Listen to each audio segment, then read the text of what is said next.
And I described it to my children, my lovely bride, the beautiful redhead over there, homeschools all my children. And she does such a wonderful job. Some of these economic nostrums are hard for me to describe to them. They say, Dad, what's the Federal Reserve? How does that work? I have such an easy description for them.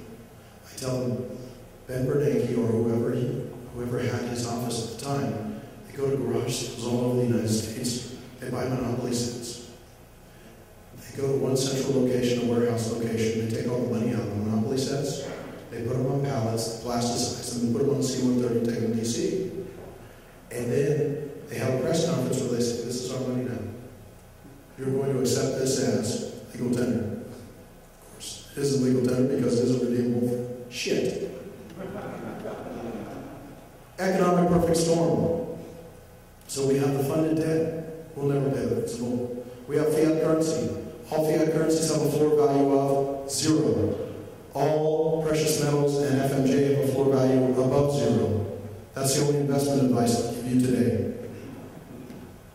We're in an economic perfect storm because we have $70 to $110 trillion in non-funded liabilities, Medicare, Social Security, and this enormous demographic hurricane that's coming down on us as we speak, because that is going to kick our ass and is unsustainable. We have the cacocracy blossoming here in the United States. It's tough for me during the Clinton years, I was saying, good God, can it get any worse? George Bush guaranteed it could get worse. Obama comes in and I said, good God, can it get any worse? Obama's delivering. Isn't it curious the way Obama and Bush have physical similarities? They both look like Alfred E. Newman. Very curious. Now we also have, in addition to what I just described as this economic perfect storm, is we have Alt-A collapses that are coming. Alt-A are just above subprime. We have a commercial real estate collapse that's coming. We have strategic defaults that are coming, and that was discussed on Friday evening. We also have all this unacknowledged war debt overseas that we're going to have to pay that off. And guess what? All the war debt that we've accumulated, much like the domestic spending that we have right now, has done nothing for our productive manufacturing or service base in this country.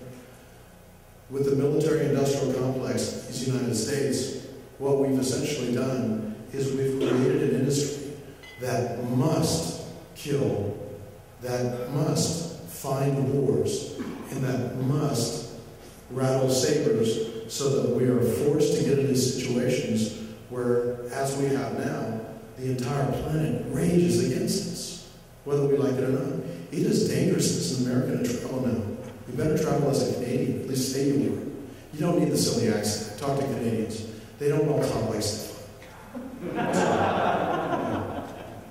Tax burdens. Good God. Here's an interesting story for you from Red DR. And it shows you this almost communistic influence that there was in his administration. 94% was the top marginal tax rate in U.S. history adopted in 1943. 94%. Now remember, 1913, when they talked about the bloody income tax, a lot of the discussions revolved around, we need to make it 1% or 2% because people will rebel if it goes above 1 or 2%. And we'll give them an exemption of, let's say, $50,000 or $100,000 so that only the rich pay taxes. It was 94%. In 1980, what was the highest tax rate we had? 70%. 30 years ago, 70% for the highest, most productive citizens on planet Earth in these United States. Reagan reduced that to 38%. Back to the 94%. Eisenhower. By the way, I think that the Democrats and Republicans, the only difference between them is the spelling. Their behavior is identical. Eisenhower comes in 1953. He sees that 94%. He says, this is outrageous. I won't stand for it. I'm doubling the exemption 200,000 and lowering it to 88%. What? Because they think it's their money. But the reason why Red DR and the nomenclature in the United States did not adopt a Soviet model is they knew that they couldn't get the productivity out of their cattle that they get out of the present model that they have, even though we all know that's going to end. And it's going to end badly. I talked about 1989, no one knew. No one. One person did. Robert Gomez, works at the Buppert Institution. I don't even know if he's alive anymore.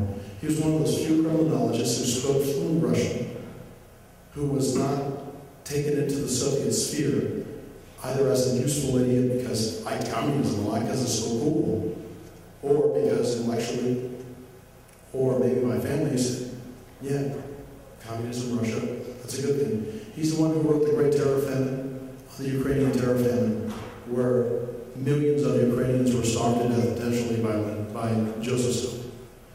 He was the only one who was calling the ball, who was saying that in the 1980s or in the 1990s, this society will collapse. Now, Butler's going to follow me today, I think. Is that right, Butler? Yeah. Butler's following me today. And he will be able to speak with more authority on this as an economics professor. But it was my understanding that, anybody heard of Robert Samuelson? He is probably the most prolific writer of economics textbooks in the United States, and he's the one who probably gets most of them to the colleges. The colleges love his books. Up until the 1980s, this crackpot, much like Krugman, another asshat, he was saying, you know, the Soviet model is so perfect, productivity-wise, they will quickly outstrip us. Well, guess who else was echoing what Samuelson was saying? The CIA, the Central Intelligence Agency.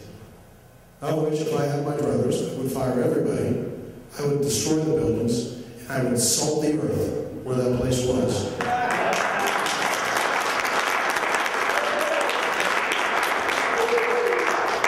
And I would make a monument to the death and destruction visited on millions of people around planet Earth who wanted to be free, but who were ensured of servitude, being caged, being maimed and killed as a result of CIA clandestine operations around the planet since 1947.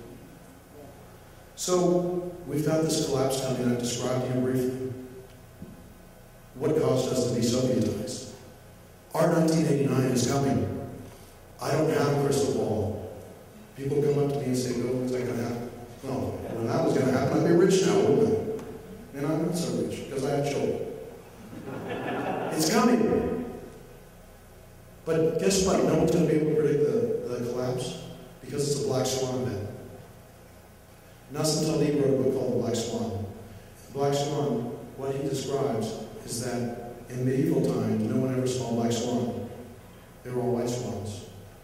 A black swan was visited upon. Wow, where'd that come from? 911 in Pearl Harbor were referred to as black swans. I have my own reservations about Pearl Harbor, and I will not discuss 911 because I put it in the same category as the birth of controversy, which no matter how much intellectual effort I put into that, I'm not going to get a proper yield for it as an investor intellectually. So please don't ask me questions about that because it doesn't concern me.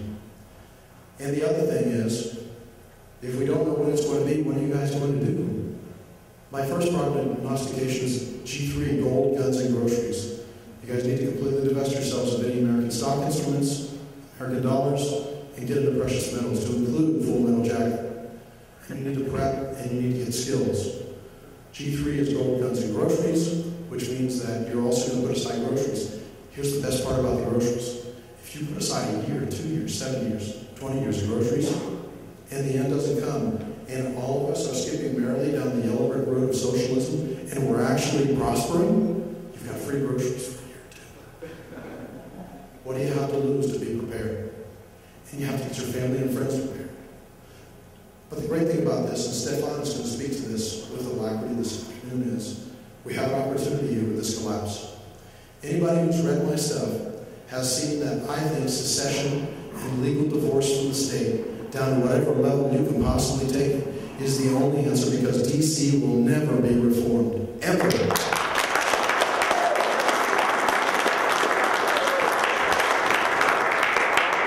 You can send all the good men and women you want there, and they will come back zombies. They will come back as paid and card-carrying members of the cacocracy, because that's what they'll do. The temptations apparently are do great according to Acton's Acts. But the opportunities are there if Texas, for instance, were to secede, either now or when the collapse of the fiat currency occurs. All it's going to take, in my estimation, is simply one state to stand up and say, enough is enough. We're tired of being treated like cattle. We are going to be captains of our fate and masters of our own destiny. Our divorce is final. Here's the paperwork, and by the way, you don't have to sign it because we're out of here.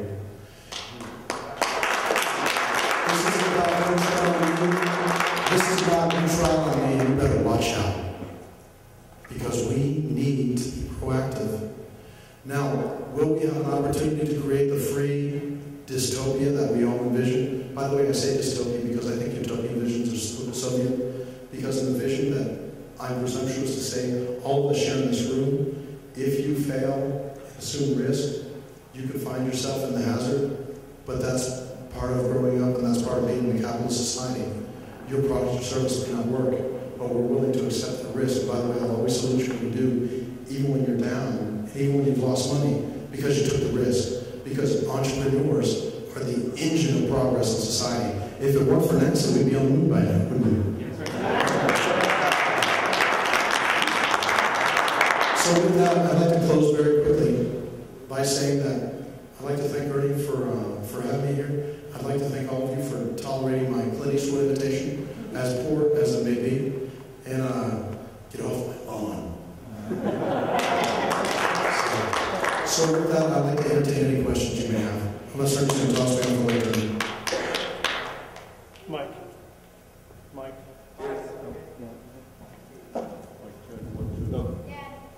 Okay, you're okay. I'll do one without it. I know you're not going to predict when, but can you predict where, which state It's going to be first, because I want to be there when it happens. I can't do that, because I just don't have that crystal ball where I can tell. Because the Republicans and Democrats, of course, own the governorships of all of the states. We know that they're going to behave in a fashion that is injurious to liberty and freedom, and not embrace it, except for guys like Gary Johnson from your state, who provides for that to happen. There's a Soviet ex-citizen named Yuri Orlov who has a very good video called Best Practices for the Collapse. And he wrote a book called Reinventing Collapse, and he has some very interesting insights into the parallels between the collapse of the Soviet system and ours. I was curious what your feelings are about Yuri. I've read Orlov. He's one of two Russian professors who predicted our collapse. Is it Orlov who says that various nation states around the earth, like China going to California, and the Russians coming in the north, he has this pretense that when this power vacuum occurs, other nation states are going to come in. I don't think he realizes that. That would be problematic, especially in the internet. Now, in the American Northeast, the Russians came to the American Northeast, and all they do is talk with an accent. There would be no difference in the way they conduct themselves. And California, Washington, and Oregon, if the Chinese took over, there's Marxism in the Pacific Ocean. That's why they behave the way they do. But in the West, now there's the rub. From Idaho to Arizona, we have almost a critical mass, I would say, of those people who are critical to making freedom and liberty possibly emerge. Because all it takes is 3% of a given population to make that happen. It just so happens that my colleague Dave McElroy, Dave Richard here, Dave and I are both former irregular warfare instructors. I would say that he and I are experts in counterinsurgency, guerrilla warfare, that type of thing. So we've done a number of studies in which we've looked at how does that happen successfully.